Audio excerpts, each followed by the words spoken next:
Bwana Yesu asifiwe. Kwa majina yangu naitwa Emelia Mguruka. Mimi ni mwalimu wa watoto kutoka katika kanisa la EAGT Bonde la Baraka Mazimbu Morogoro. Na leo kwa neema ya Mungu tutaendelea kuwa pamoja katika kipindi hichi kizuri cha watoto, tukiendelea kujifunza Biblia kwa kutumia ABCD na alfabeti nyingine. Kwa wakati mwingine kama unakumbuka tulijifunza katika alfabeti A na B.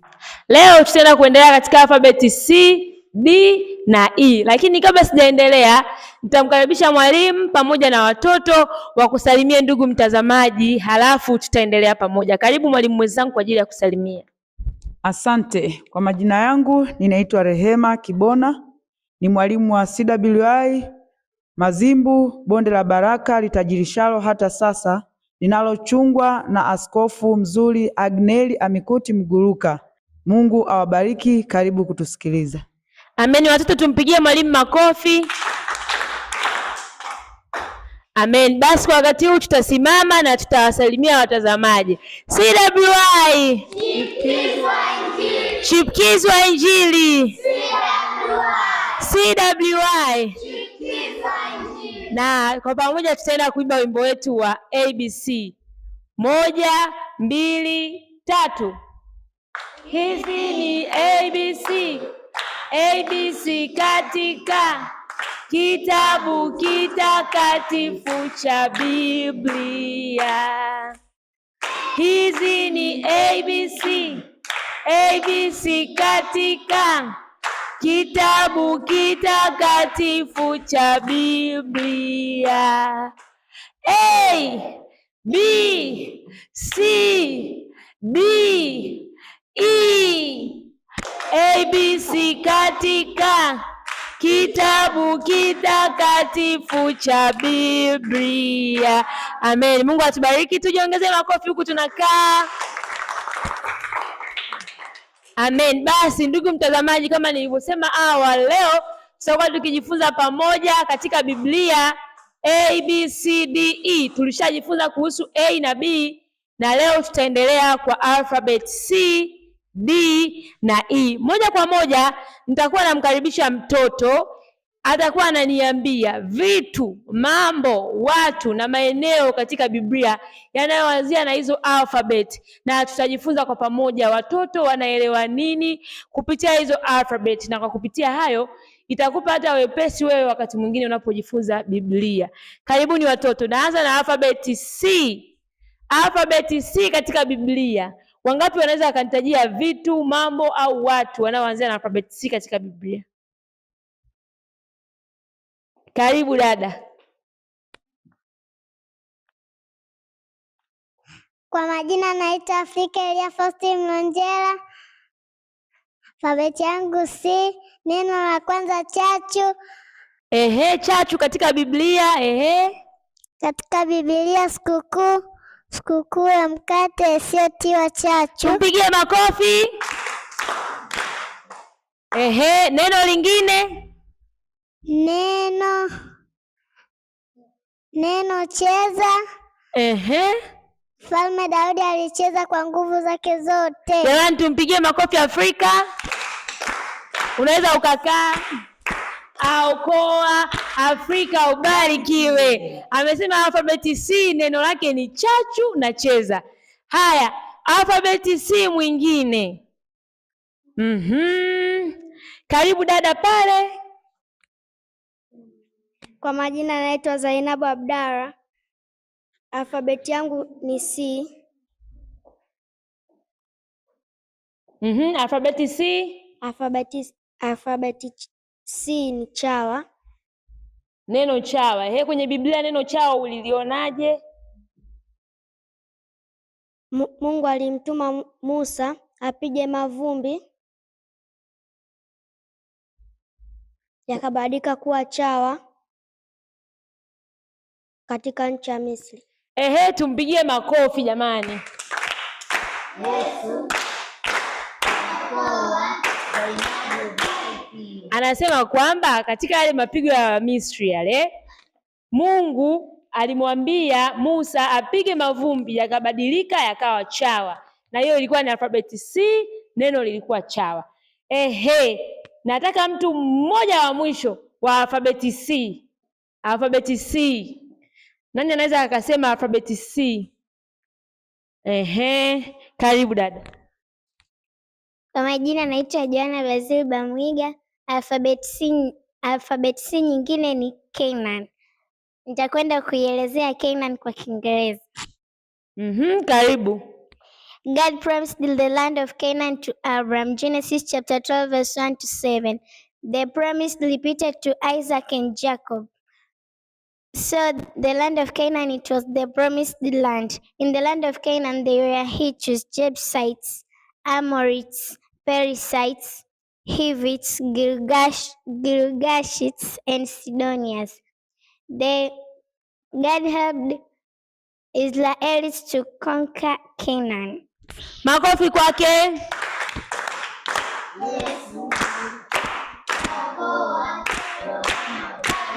Hiyo ilikuwa ni alfabeti C na ameielezea nchi ya Kanaani kwa Kiingereza, ambayo anasema kwamba ilikuwa ni nchi ya ahadi, nchi ambayo ilikuwa inakaliwa na Wahivi, Wayebusi na wengine wengi ambao wamewataja. Tuongeze makofi kwa ajili yake.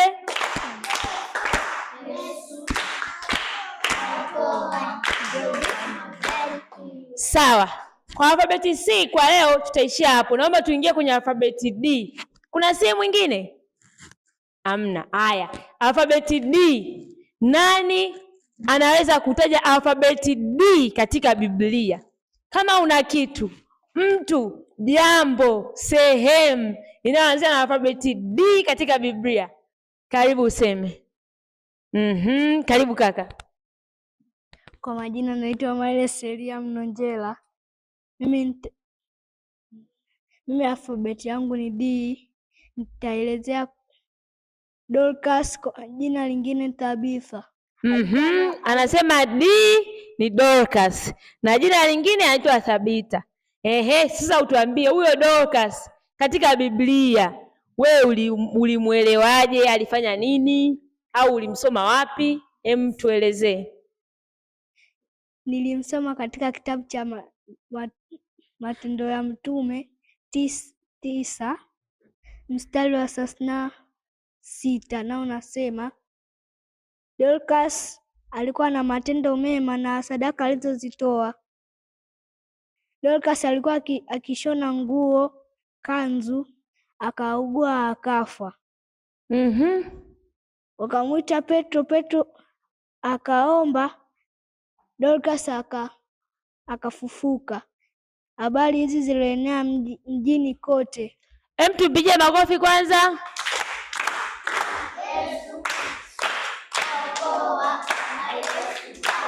Safi, unaweza ukakaa. Alfabeti D mwingine. Alfabeti D. Karibu. Kwa majina anaitwa Baraka Kayuni. Alfabeti D nyingine inamwelezea Delila. Delila alikuwa ni moja ya Mfilisti. Delila alikuwa kahaba. Delila alitumwa na Wafilisti kwa ajili ya kumlaghai Samsoni. Delila aliolewa na Samsoni. Safi, tumpigie makofi Baraka. Poa, Baraka ubarikiwe. Sawa, vizuri. Tunaendelea. Alfabeti D mwingine. Alfabeti D mwingine. Karibu dada. Kwa majina anaitwa Agnes. Alfabeti nyingine ni D. Daudi. Daudi alikuwa ni mtoto wa Yese. Alikuwa anachunga kondoo baba yake. Daudi alimuua simba na alimuua mwingine Goliati, kwa sababu Goliati alikuwa anatukana na majeshi ya Mungu, na Daudi alikuja kuwa mfalme baadaye. Safi Agnes, makofi kwake. Umefanya vizuri. Safi, Daudi. Alfabeti D mwingine. Alfabeti D. Nataka ambaye hajasema. Karibu dada. Kwa majina naitwa Daniela Daniela Reuben Munyu. Alfabeti nyingine ni D. Na Danieli alikuwa nabii wa Mungu, alipenda kumwomba Mungu, alipenda kumsifu na kumwabudu. Danieli sura ya 1 na mstari wa 17 na unasema, basi kwa habari za hao vijana wanne, Mungu aliwapa maarifa na ujuzi katika elimu na hekima. Danieli naye alikuwa na ufahamu katika maono yote na ndoto. Safi Daniela, makofi kwake. Yesu aokoa. Daniela anaitwa Daniela na amemtaja Danieli na akamwelezea vizuri kabisa. FD mwingine. Karibu kaka. Kwa majina anaitwa Diamond Ambrose Dina. Dina alikuwa mtoto wa Yakobo na Lea. Siku moja alitoka kwenda kuona binti za nchi, akabakwa na Shekemu Mhivi mwana wa Hamori. Jamani, vizuri, tumpigie makofi Diamond.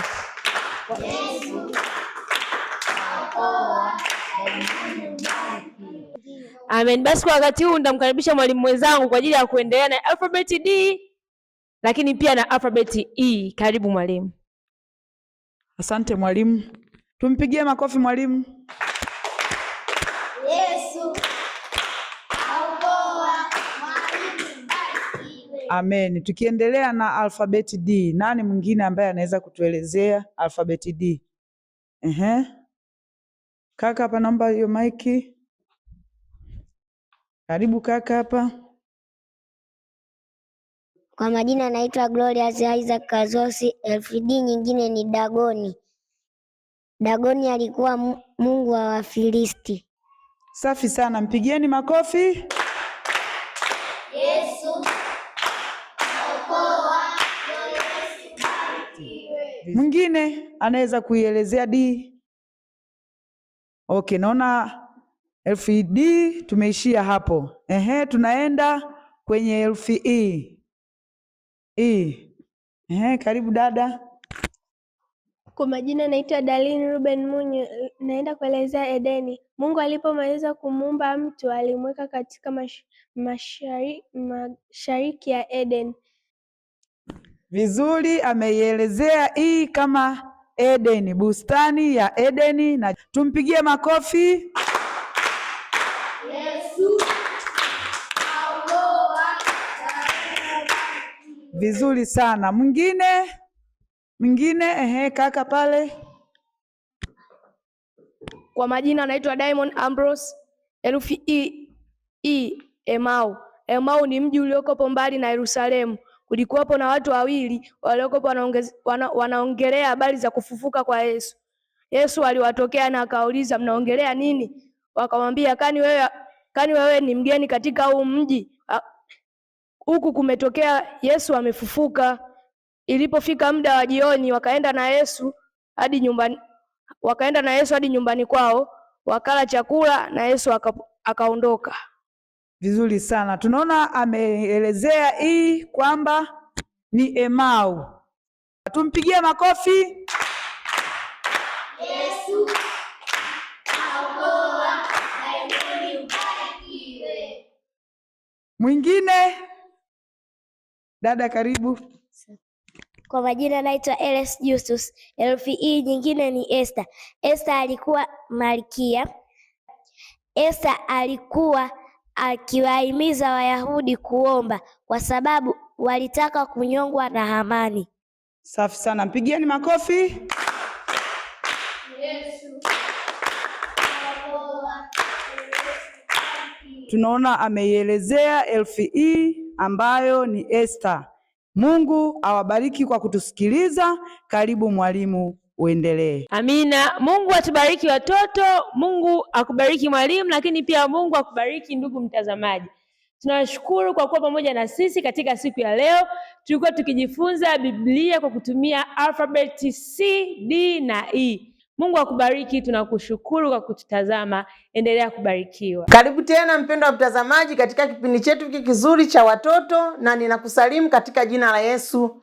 Jina langu ninaitwa Mwalimu Stella Mwakingili kutokea EAGT Chamwino Morogoro, na ninakukaribisha sana uweze kufuatana nami katika kujifunza somo hili linalohusu watoto. Utakuwa pamoja na mimi na tutajifunza pamoja somo ambalo nimekuwa nikifundisha kwa mfululizo wa wiki kadhaa, na siku hii ya leo ni mfululizo wa vipindi vyetu kama cha 4 hivi au cha 5, nikionyesha changamoto za malezi ya watoto wanaoishi bwenini au hostel.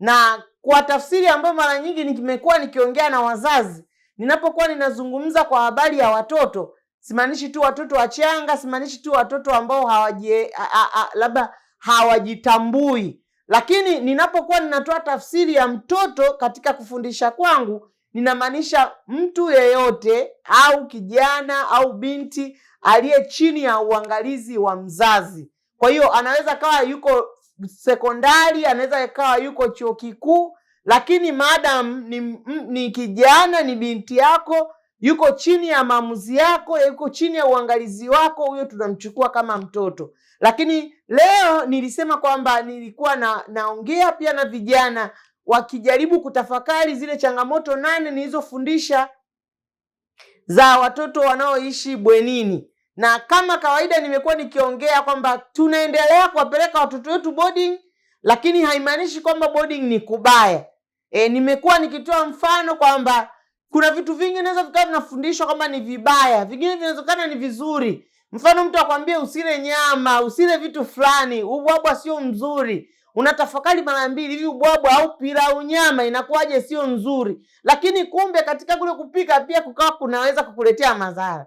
Ndoa ngumu, ndoa zinafanyaje? Lakini watu wanaendelea kuoa na kuolewa. Kwa hiyo tunapojifunza hizi changamoto, hatumaanishi watoto wasikae mabwenini, lakini tunajifunza sisi kama wazazi.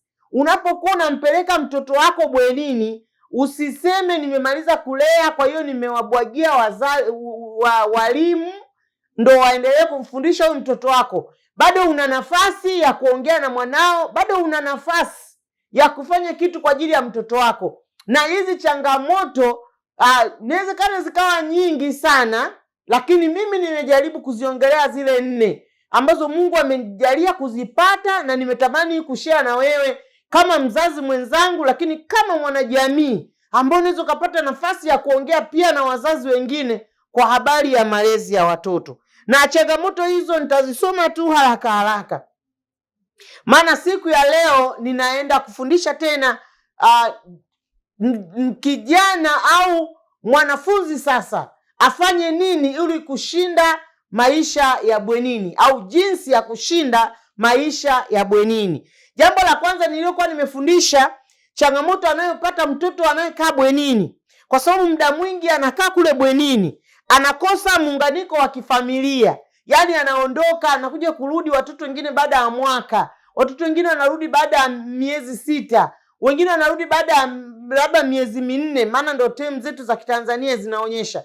Kama yupo karibu anaweza kawa anarudi hata labda wakati wa Pasaka, lakini kwa wazazi ambao wako mbali, umeshapeleka mtoto boarding huko Mtwara, mtoto anasoma Moshi, ni mara chache sana huyo mtoto kurudi nyumbani wakati wa likizo. Kwa hiyo wakati nilipokuwa nafundisha umuhimu wa mzazi kukaa na mtoto wake, ndipo hapo tunapoiona hii changamoto. Na hasa nilipokuwa nafundisha malezi ya watoto kulingana na umri wao, watoto kuanzia miaka 4, 6 mpaka 8, 10, 18, 17, lakini hasa tukichukulia wao 6 mpaka 10, wananasa vitu vingi sana kwenye vichwa vyao. Jaribu kufikiria mtoto wa la kwanza mpaka la 7.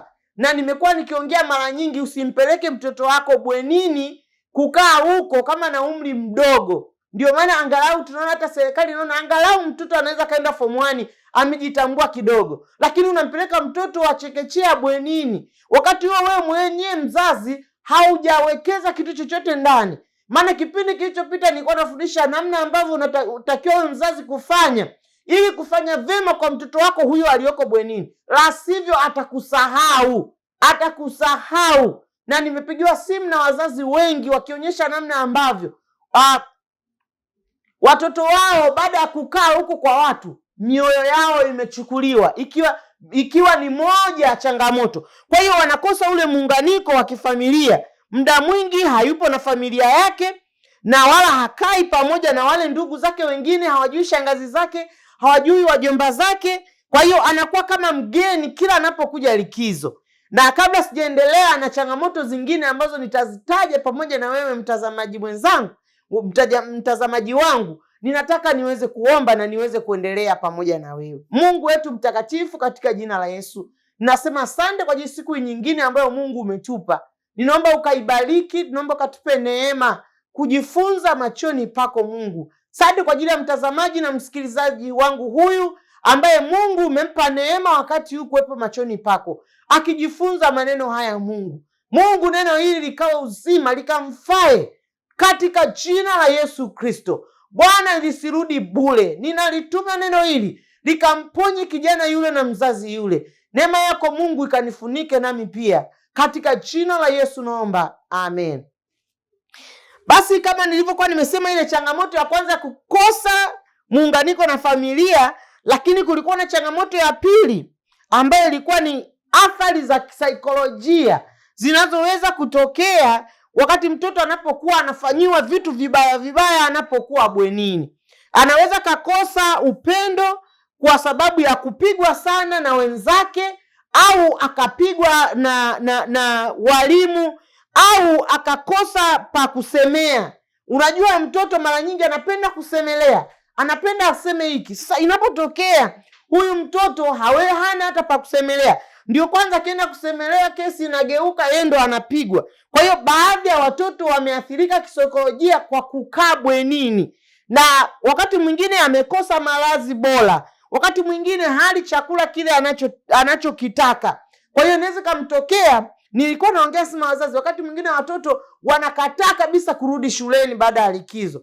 Usimpige, usimfosi. Kwa kweli Mungu atupe hekima. Kulea sio kitu rahisi. Hebu jaribu kuongea na mwanao, ni kwa nini hataki kurudi tena bwenini? Japo shule nyingi za bweni zina gharama kubwa, tunajua, kuliko za dei, na wazazi mmewekeza vya kutosha. Sasa asiende huko mtoto akapata tabu, akawa anashindwa hata kusoma vizuri. Kwa sababu ya nini? Ya msongo wa mawazo na kuathirika. Nilisema wakati mwingine ni ule upweke tu. Anakumbuka nyumbani. Anakumbuka nyumbani. Anatamani. Kuna kijana mmoja nilikuwa naongea naye, akawa anasema, yani niliwamisi wazazi nyumbani, mpaka nikawa nimesingizia ugonjwa. Akajifanya mgonjwa ili mzazi wake aje kumwona shuleni. Na bahati mbaya mzazi wake hakufika. Bwana sifiwe sana. Hakufika. Kwa hiyo inaonyesha namna ambavyo yani mzazi angetokea, angejisikia vizuri na kuanza kufanya vizuri. Na ndio maana nilikuwa nawaambia wazazi, kama umepeleka mtoto wako bwenini na unaweza ukapata nafasi ya kwenda visiting day, kamtembelee. Kwanza wakati mwingine shule zingine hata hawataki mpeleke vitu. Yani kikuona tu, ukifika mkiongea na binti yako, mkiongea na kijana wako, atajisikia vizuri. Yani niamini mimi, atajisikia vizuri. Utampa tena njia nyingine ya kuendelea mbele. Jambo lingine ni kukosa, mfano anapokosa msaada wa kimasomo, anakuwa hafanyi vizuri, pia inaweza ikawa ni changamoto. Changamoto nyingine niliyoifundisha sana ni changamoto ya kiimani. Mtoto wako atakuwa na imani kulingana na shule uliyompeleka. Kwa hiyo wewe kama hutaki imani ya hiyo shule, hakikisha nyumbani unafundisha vya kutosha imani iliyo sahihi unayoitaka mwanao awe nayo. Lakini Mungu atusaidie. Wakati mwingine tumekuwa busy, tumekuwa na mambo mengi sana, tumekuwa na huduma na vitu vingi sana ambavyo vimetutoa katika malezi ya watoto. Tunamhitaji Mungu atusaidie. Watoto wetu ni furaha yetu, na tuwe na muda nao wa kuongea. Kwa hiyo changamoto ya kiimani. Changamoto ya 4 nilifundisha ni changamoto ya kitabia. Changamoto ya kitabia ni kubwa sana bwenini na hostel. Unajua tabia mbalimbali zinajengwa na namna mtu anavyozoea. Yaani mazoea yale ndio yanayotengeneza tabia fulani. Kwa hiyo inategemeana sana amempata rafiki wa aina gani huko bwenini, ambaye atamsaidia kumuongoza katika njia inayopasa. Kama atapata marafiki ambao ni wabaya, wanaompeleka katika njia isiyofaa, uwe na uhakika kabisa mwanao atafuata vile, sijui tuseme mobu, sijui mkumbo, atakuwa kama rafiki zake. Unakumbuka nilipokuwa nafundisha kuhusiana na umri wa malezi kulingana na umri wa watoto. Ngoja nikusomea hapa kidogo. Kuna watoto walioko tumboni, nilifundisha watoto walioko tumboni wakoje. Alafu nikafundisha mtoto wa siku moja mpaka miaka 5. Watoto wa miaka 6 mpaka 10. Sasa wewe jaribu kuangalia wakwako umempeleka na umri gani. Lakini hawa watoto hasa niliofundisha kwa undani ni watoto wa miaka 17, miaka 11 mpaka 17. Nilisema huu ni umri wa makuzi, ni umri wa balehe. Mzazi ni lazima aongee na mwanae kuhusiana na makuzi na kuhusiana na balehe. Mungu atusaidie. Mwalimu wa kwanza wa makuzi na balehe anatakiwa awe ni mzazi wake. Lakini bahati mbaya mtoto anaondoka nyumbani tangu darasa la 4 yuko bwenini. Mpaka mabadiliko yanamkuta, hajui hata kitu kimoja anafanya nini baada ya hayo mabadiliko. Anachokuja kujifunza ni kutoka tu kwa marafiki zake, na yeye rafiki yake aliambiwa na rafiki yake, wakati rafiki yake aliambiwa na rafiki yake, alafu rafiki yake alitoa mtandaoni. Sasa ndio mtajua wanalishana matango poli au wanafundishana vitu sahihi. Ndio maana utakuta siku hizi kabinti kanaanza kupata siku zake, anaumwa tumbo, unaambia tafuta mwanaume, tafuta mwanaume. Ukimpata huyo tumbo halitauma tena. Hao watoto ongea na mzazi umwambie. Nisema kwa sababu wana mambo mengi, wakati mwingine mongo zao zinakuwa zinachanganyikana. Ngoja nisiwe kama narudia hili somo, lakini ni kwa sababu wakati mwingine ninapokuwa nafundisha, baadhi ya watu wanakuwa bado hawakupitia hizi changamoto. Kwa hiyo utaelewa sana kwamba wewe kama mzazi, kama hujafanya nafasi yako, ili kundi la 11 mpaka 17 lina peer group, lina kundilika.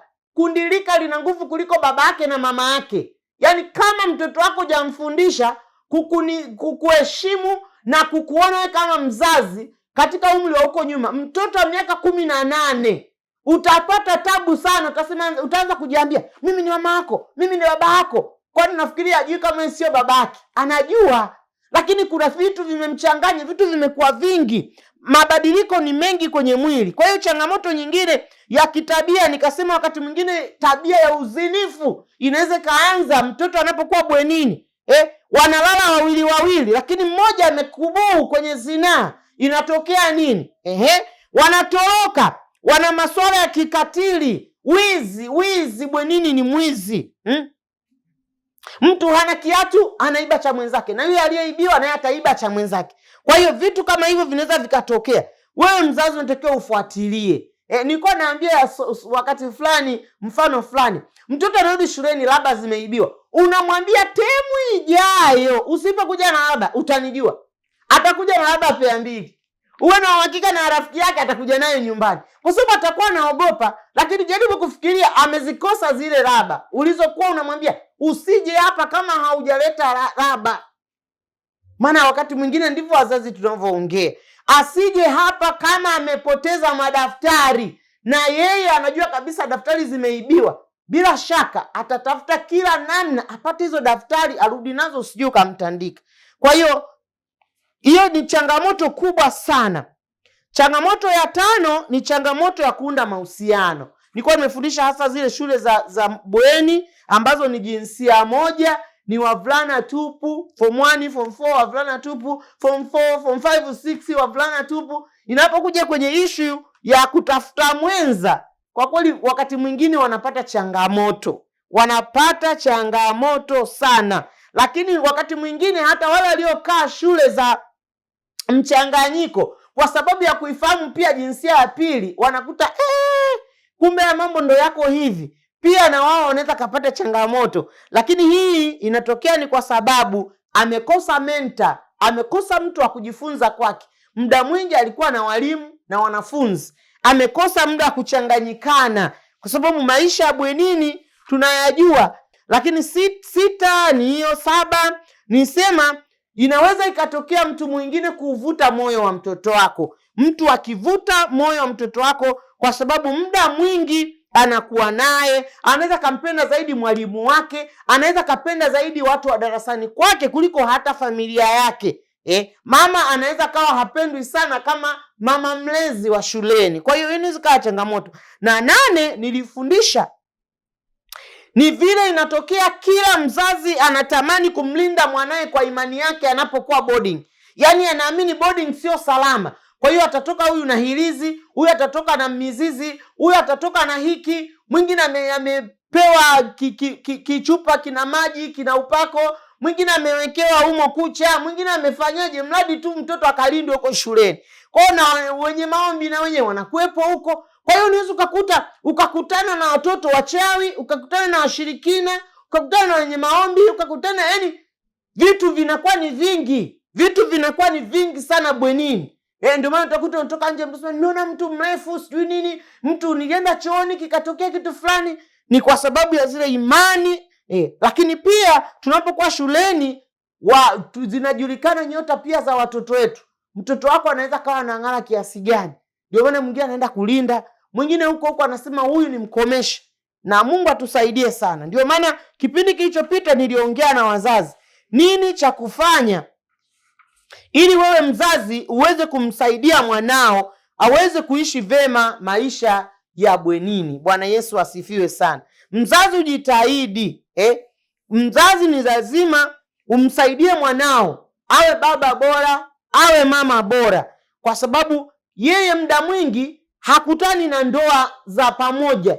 Kwa hiyo ndoa ya kwanza ya kujifunza ni ya baba yake na mama yake. Na pia ukosefu wa masomo muhimu kama stadi za maisha, kujitambua, kuwa bwenini inaweza kuwa ni changamoto ya mahusiano, inaweza kumletea pia na changamoto nyingine ambayo inawezekana hapa sijaisema. Bwana asifiwe sana. Lakini pia kipindi kilichopita pia niliongea na wazazi kwamba wekeza vya kutosha kwa watoto wako. Lakini pia kitu kingine nisema, yani hakikisha mmeshibana na mwanao, mfundishe vya kutosha, mpende kadri unavyoweza. Unajua wazazi, wapendeni watoto wenu. Unajua kwenye hii dunia hii tulionayo mambo ni mengi sana. Hakuna kumpenda mwingine. We jaribu kufikiria leo haupo, hatapata upendo kama huo unaompa. Hatapata upendo kama unaoweza kumpa. Kwa hiyo wewe mzazi, mpe mwanao upendo wako to the fullest. Yaani utoe wote. Kadri unavyoweza mpende mtoto wako. Utakaposhindwa mtoto wako ataelewa. Leo nilikuwa napita mtandaoni, nikaona kuna mtu anamhoji mtoto wa kiume. Inavyoonekana ilikuwa ni kipindi cha sikukuu. Sasa ni karika kijana kanaonekana ni kama miaka 6 au 7. Nimempenda sana yule kijana. Anahojiwa miaka 6, 7. Anaambiwa mbona wewe haujavaa nguo za sikukuu? Anasema unajua mama yangu mimi ana watoto 7. Kama mamangu akiwanunulia dada zangu nguo, mimi nitajisikia vizuri tu, kwa sababu kwanza mimi ni mtoto wa kiume. Mambo ya kuvaa nguo za sikukuu mtoto wa kiume alafu nianze kulalamika, mimi nadhani haitakuwa poa. Sitaki kumpa mamangu stress. Anasema sitaki mamangu akakope kikoba. Anataja hadi dini sijui ama kampuni ya kukopa. Anasema wasije wakapita hao na gari mamangu wakakopa labda shilingi 50,000 eti aninunulie mimi. Akasema kwa hiyo hautajisikia vizuri. Akasema ndio. Unajua nakuleta kwenye pointi nyingine sasa. Yule anayemhoji akamuuliza hivi, sasa kwenda kutembea je? Akasema hapana, mimi naweza nikaamua tukukaa hapa nyumbani. Hata hivyo, mfano mtu amenikomalia ananiuliza nguo ya sikukuu iko wapi? Anasema nitamwambia nimeanguka kwenye mtalo. Kwa hiyo nguo yangu mama ameichukua ameenda kufua, ila dada yangu yeye hakuanguka kwenye mtalo, aliruka. Kwa wale watoto wa kike watakuwa wenyewe na nguo mpya, mimi nitakuwa nimevaa kama hivi. Anamuuliza mwandishi, si itakuwa poa tu? Akasema kwa kweli itakuwa poa sana. Mtoto wa miaka 7, miaka 8, yaani yupo katikati hapo. Huyu mtoto ili vitu havijatoka mawinguni. Lazima huyu mama anapowalea hawa watoto wake amewekeza kitu kwa mtoto wake wa kiume. Na kuna wakati nilikuwa nafundisha hiki kitabu cha Dondoo ya Malezi ya Watoto, nilisema moja ya vitu ambavyo ni vya msingi nilifundisha wakati wa dondoo za malezi ya watoto, nilisema mambo ya msingi ya kusisitiza. Nilifundisha mambo 11. Nilisema ni vizuri sana wazazi kuwafanya watoto wenu wa kiume kuwa wanaume, alafu na watoto wenu wa kike wawe wanawake.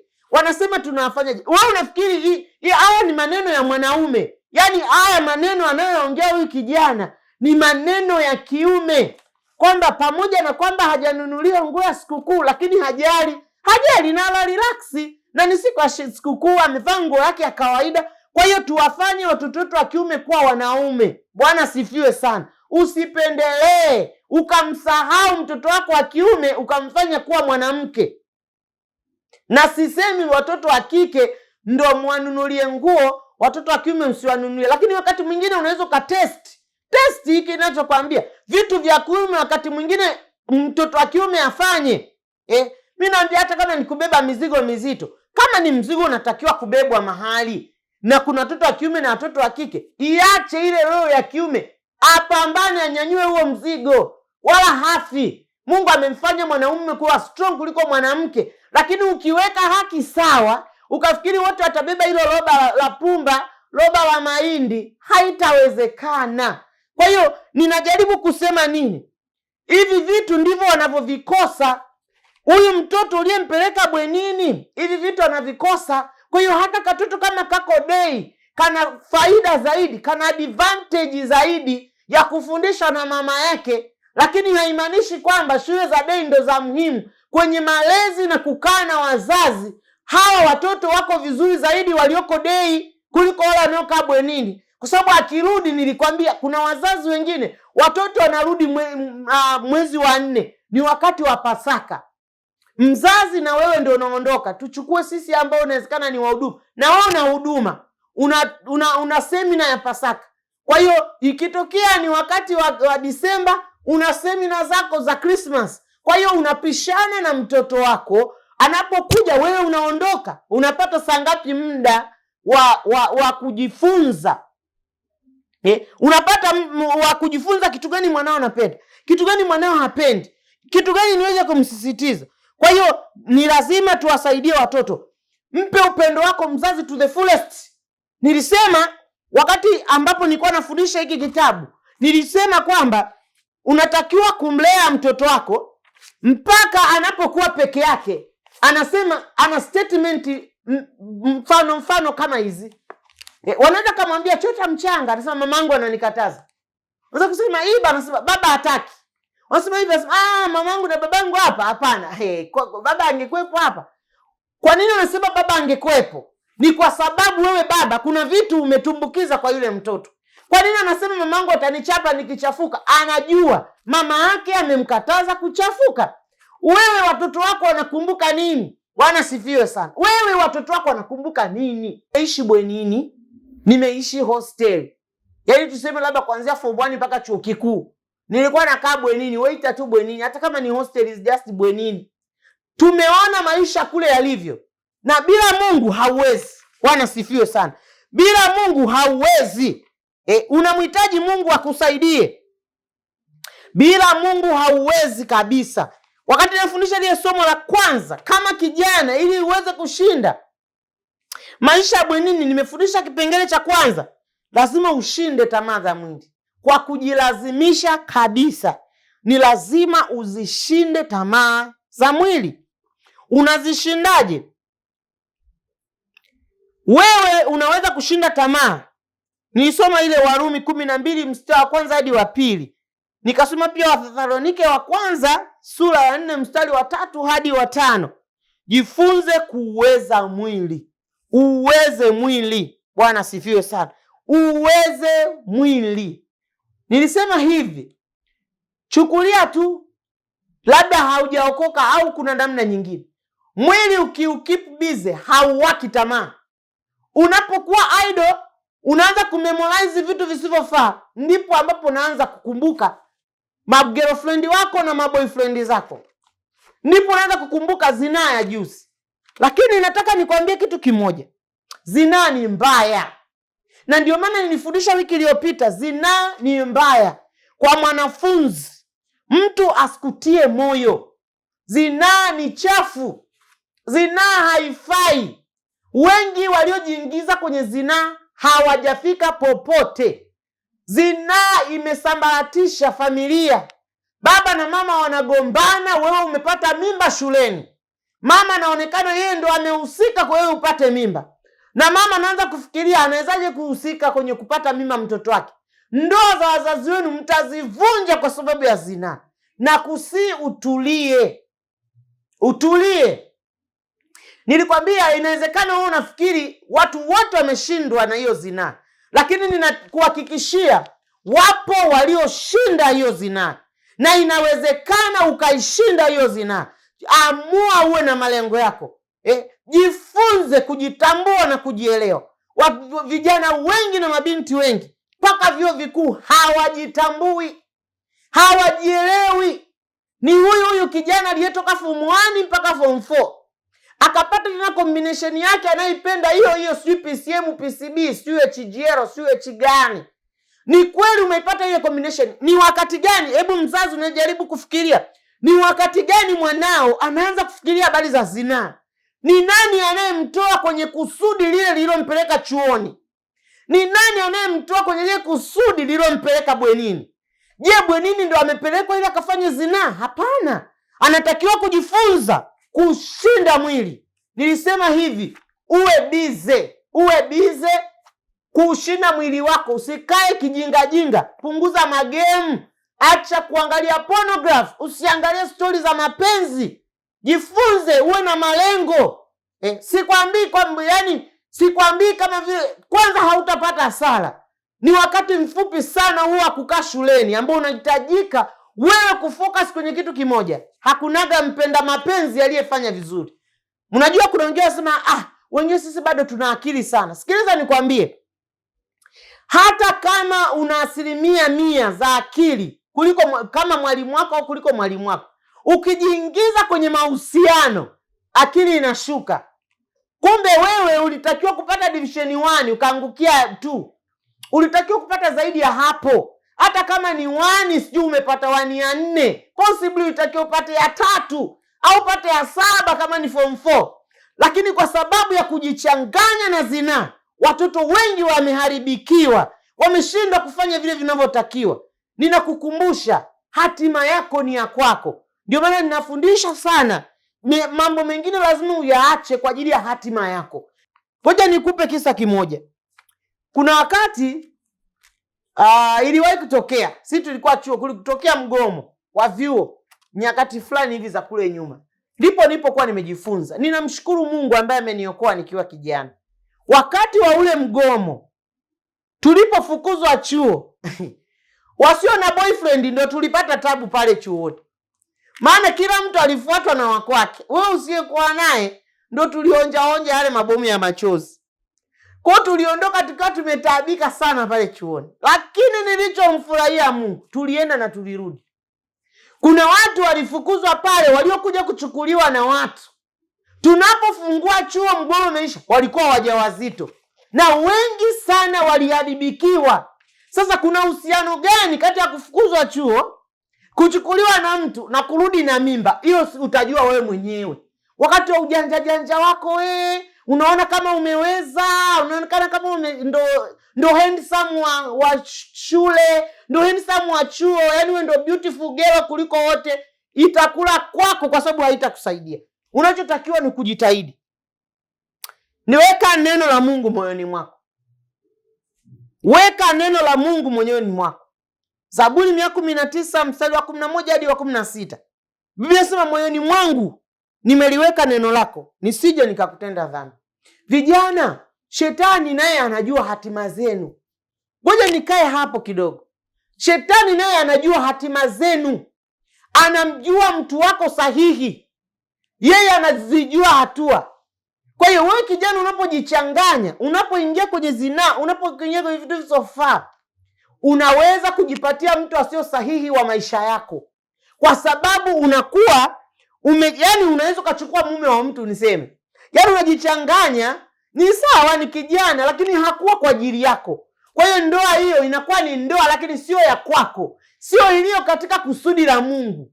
Bwana sifiwe sana. Sijui kama unanielewa.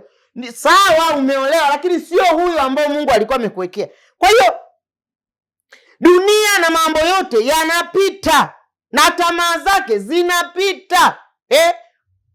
Yohana wa kwanza 2:15 mpaka 17. Hii dunia bwana, hii fashion zilikuwepo. Hata ukimuuliza mama yako, na yeye aliziona fashion zikapita. Hata sisi tunaongea na wewe, hata kama hatujaota mvi tukazeeka, tumepitia vitu vingine ambavyo vitakusaidia. Usiseme siwezi. Nataka nikwambie, amua kufanya. Amua kufanya.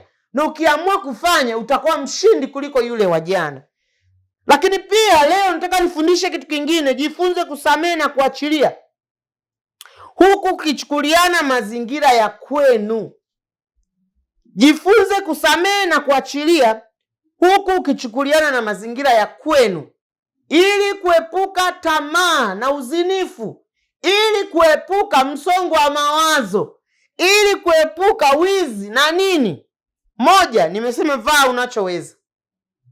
Vaa unachoweza. Acha tamaa.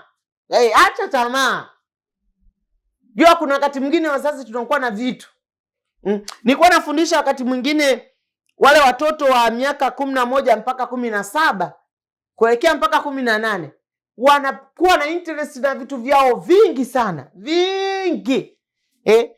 Unaenda kufanya shopping dukani, mnatafuta begi la shule. Mtoto amekomaa. Wewe kijana unayemtazama miaka 11, wewe una akili zote. Unamzungusha mzazi wako kununulie begi la Ben 10. Utatafuta begi la Ben 10 mpaka liandiko Ben 10. Kumbe shuleni kwenu kuna mtu ana begi la Ben 10. Mnatafuta. Jamani, wachekechea tutatafuta la Ben 10 mpaka tulipate. Lakini wewe ambaye akili zako zimekomaa, nunua begi ambalo mzazi wako anaweza kulitumia. Usijipe frustration. Wewe ambaye uko hostel, ni binti yangu, bado tunakuhitaji. Vaa unachoweza. Kwa nini unalazimisha wewe ukafanye shopping kwenye malls, wakati kuna sehemu unaweza kununua kitu tena bei nafuu tu? Unataka kwenda Mlimani City, si uende Karume. Sina kwenye utapata nguo itakayo kusitiri. Utavaa vizuri, utapendeza. Kwa hiyo vaa unachoweza. Usiige mitindo ambayo sio. Unaweza ukasuka unachoweza. Sasa unaanza, nataka lesi wigi, nataka nini? Jamani, shilingi ngapi ile lesi wigi? 100,000. Hujatafuta mwanaume wa kukununulia. Kijana, tulia. Usinie makuu. Vaa unachoweza. Tena wakati mwingine nguo za kiume zina bei kubwa zaidi. Unaenda kununua raba 1,500,000.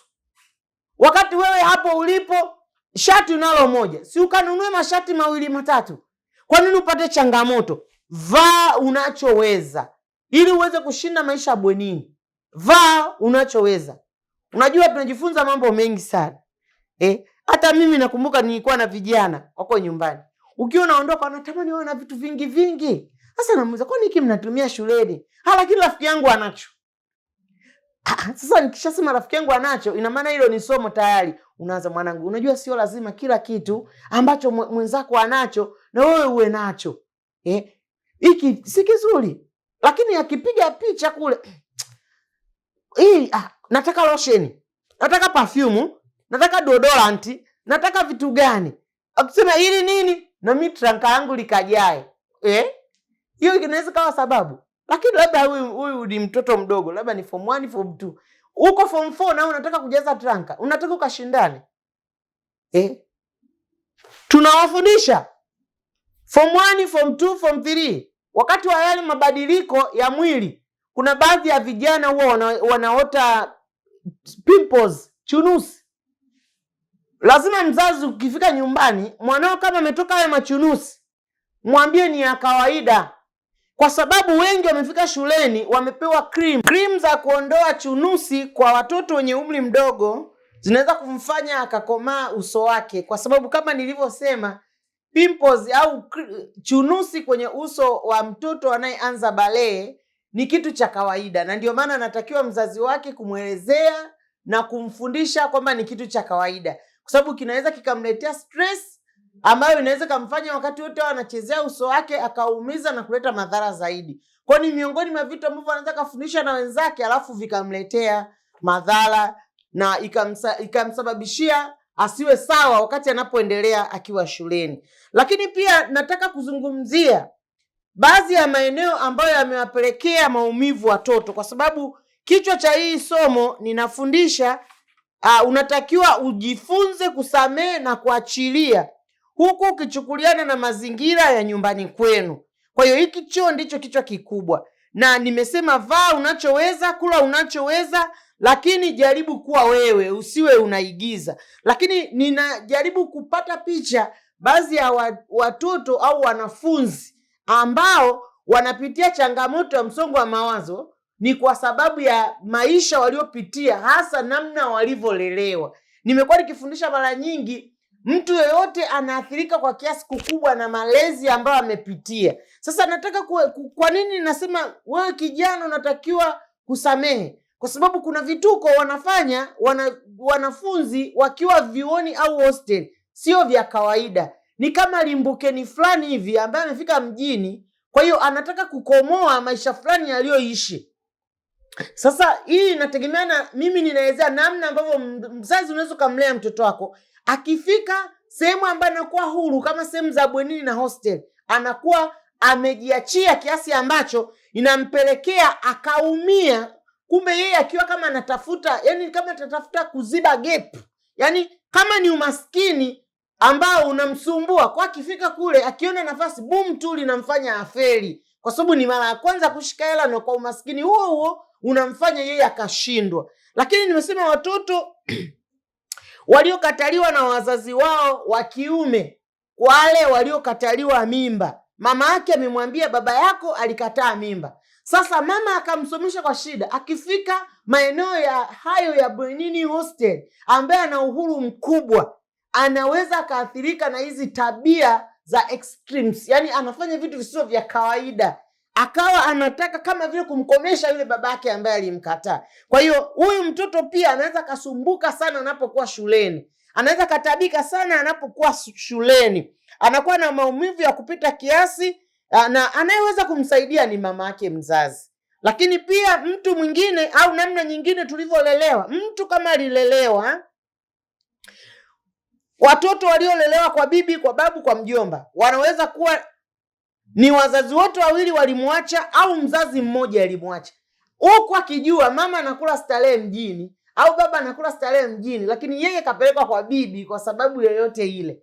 Anapokuwa amesoma katika mazingira hayo ya tabu, ana moyo ulioumia. Sasa wewe kijana, kama umepitia haya mazingira, lazima uone hatima yako isiwe kama vile ulivyoachwa kwa bibi yako, kwa sababu inawezekana maisha magumu utayaishi zaidi ya yale uliokaa kwa bibi yako na babu yako na shangazi yako. Ona tu hata hapo ulipofika ni Mungu amekusaidia. Kwa hiyo unapokuwa unaishi maisha ya bwenini, hiyo hali ulionayo isikusumbue.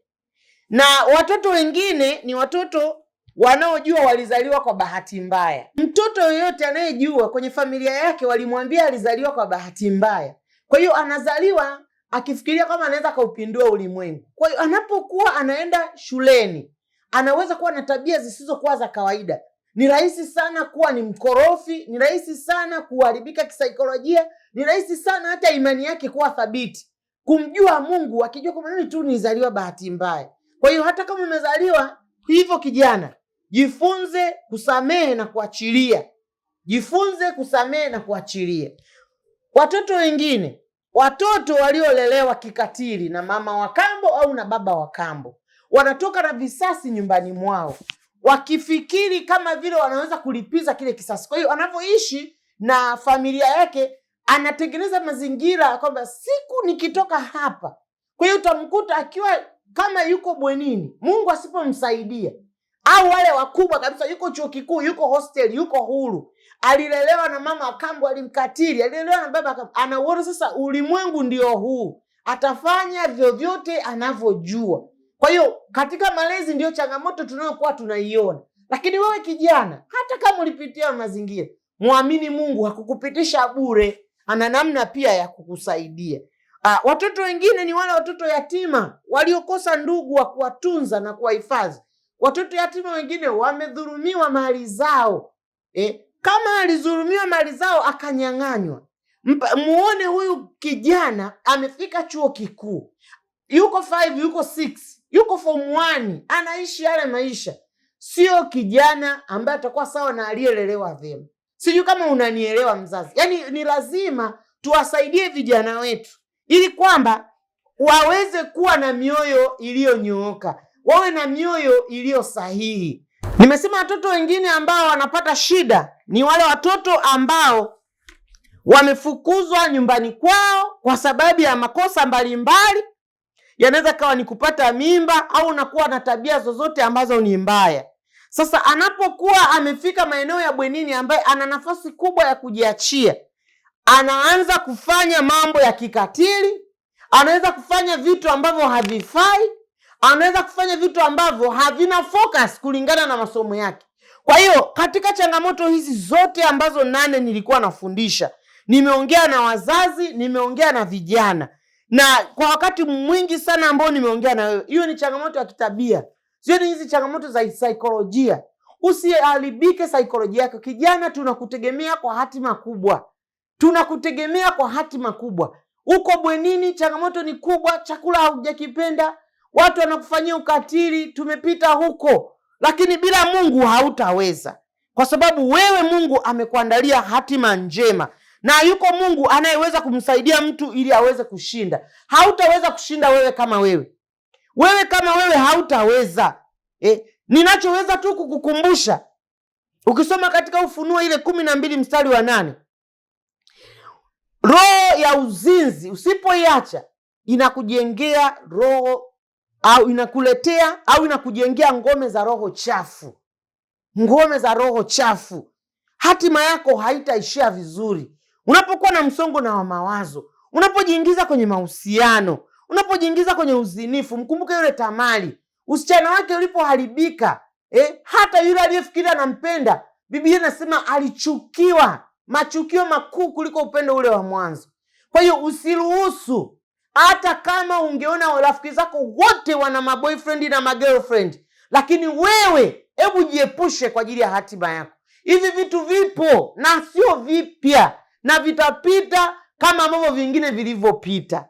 Mungu akubariki sana kwa ajili ya kuendelea kutazama kipindi hiki. Mungu abariki sana kwa ajili ya maoni yenu na ushauri wenu, namna ya kujifunza, ya kufundisha na mada mbalimbali ambazo watu wanatamani waweze kujifunza. Mungu akubariki kwa mrejesho na kufanyia kazi mafundisho haya. Ninaamini Roho Mtakatifu amesema na wewe, na mimi Roho Mtakatifu amekufundisha. Na ulikuwa na mimi Mwalimu Stella Mwakingili nikitokea EAGT Chamwino Morogoro, na ninakutakia utazamaji mwema wa vipindi vingine vinavyoendelea kutoka hapa Sibuka, na Mungu wa mbinguni akubariki. Lakini kabla sijamaliza, nataka niombe na nikuombee. Mungu mtakatifu, katika jina la Yesu, asante kwa sababu wewe ni Mungu unayeweza. Unaweza kumponya mtazamaji na msikilizaji wangu huyu. Uponye, inawezekana ni mzazi amesimama kwa niaba ya watoto wake. Inawezekana ni mtoto ananisikiliza. Ninaomba neema yako umfunike. Ninawaweka watoto wetu wote walioko bwenini na hostel. Neema yako Yesu ikawafunike katika jina la Yesu. Ninalituma neno la uzima, naweza kuwafunika kwa damu yako. Uwalinde na kuwatunza Mungu, ukawape hatima njema.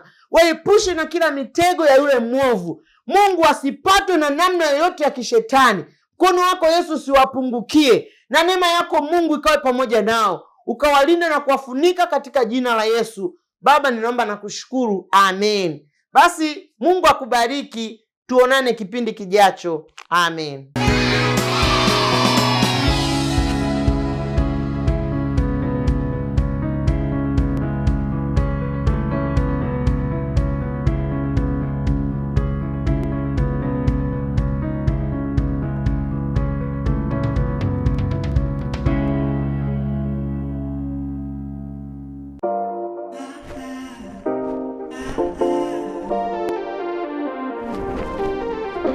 EAGT.